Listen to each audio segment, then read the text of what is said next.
ఉన్నది అస్సాంలోని కామాఖ్యలో దశ మహావిద్యలో ఒక ముఖ్యమైనటువంటి విద్య అయినటువంటి భువనేశ్వరి మాత దేవాలయం దగ్గర ఉన్నాం. ఈ అమ్మవారు భువనేశ్వరి మాత గురించి ఎంత చెప్పినా తక్కువే.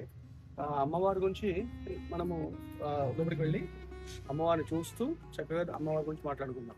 భువనేశ్వరి మాత దేవాలయంకి వెళ్తున్నాం మనం ఇప్పుడు.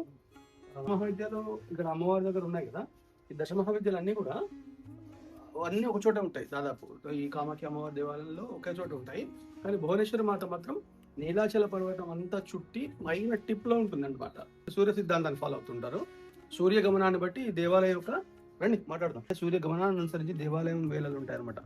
దేవాలయం వేళలు అంటే ఉదయం తెరవడం, సూర్యోదయం కంటే కొంచెం ముందు తెరిచి సూర్యాస్తమయం కంటే కొంచెం ముందు మూసేస్తారు. అంటే ఇక్కడికి వచ్చేవాళ్ళు దాని ప్రకారంగా ప్లాన్ చేసుకోండి.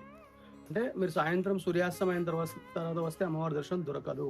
ఇక్కడ ఇంకో విషయం ఏంటంటే చాలా తొందరగా చీకటి అవుతుంది. ఇక్కడ మనకు దాదాపు 4:30-5 ప్రాంతంలోనే మనకి చీకటి అవుతుంది. కాబట్టి మీరు ప్లాన్ చేసుకొని ఈ భువనేశ్వరి అమ్మవారి దగ్గరికి వచ్చే ప్రయత్నం చేయండి.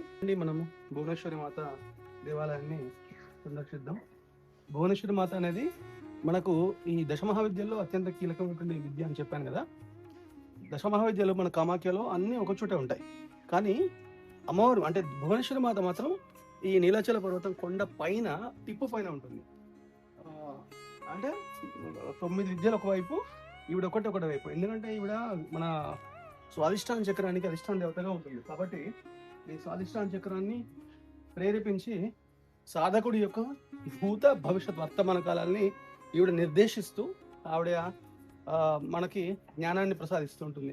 అంటే మనము భవిష్యత్తు గురించి లేదా పోయిన జన్మ కర్మ గురించి పాత కర్మ తెలుసుకోవాలంటే ఇది తెలుసుకోవడం ద్వారా మన కర్మ ఎంత సంచయమైందో, ఆ కర్మ ఎంత మిగిలిందో తెలుసుకుంటే కనుక మనం ఆ కర్మని తప్పించుకునే విధంగా తగ్గించుకునే విధంగా మనం పుణ్యకర్మలు చేసి దాన్ని బ్యాలెన్స్ చేసుకునే అవకాశం ఉంటుంది. కాబట్టి సాధకులందరూ కూడా ఈ యొక్క పాతకర్మను తెలుసుకునేటువంటి విషయాన్ని తెలుసుకుంటుంటారు. ఇది అమ్మవారి యొక్క భువనేశ్వరి మాత యొక్క ముఖద్వారం. ఈ అమ్మవారు నేను చెప్పినట్టు స్వాధిష్టాన చక్రానికి అధిష్టాన దేవత. ఇక్కడ చాలా పాజిటివ్ ఎనర్జీ, పాజిటివ్ వైబ్ ఉంటుంది.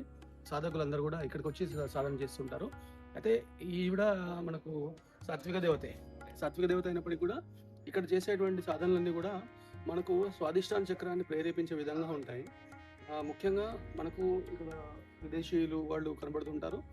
ఈ భువనేశ్వరికి కొంచెం అండర్ రేటెడ్ అని చెప్పొచ్చు. పైకి వస్తారు చాలా తక్కువ మంది వచ్చి వెళ్ళిపోతుంటారు. ఇక్కడ ఆరా అనేది చాలా పెద్దది. ఎందుకంటే ఆల్మోస్ట్ కొండ పైకి వచ్చేసాం మనం.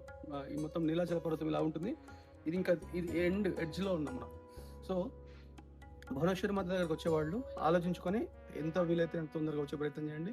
అండ్ ఎక్కువసేపు ఉండేటట్టుగా ప్లాన్ చేసుకోండి. ఈ దేవాలయంలో ఎక్కువసేపు ఉండి సాధన చేసుకున్న వాళ్ళ గురువు సంబంధించినటువంటిది ఏదైతే ఉంటుందో, గురు ఉపదేశాలు ఏది లేకపోతే మనకు తోచినటువంటి దేవుడి యొక్క స్మరణ చేస్తూ ఇక్కడ కూర్చోండి. కోరికలు నెరవేర్చుకోవడానికి కాకుండా వాళ్ళని వాళ్ళు తెలుసుకునే విధంగా, అంటే వాళ్ళు ఆత్మజ్ఞానం తెలుసుకునే విధంగా వచ్చి సాధన చేసుకోండి. నేను మీ డాక్టర్ వినోద్ శర్మ. నమస్కారం.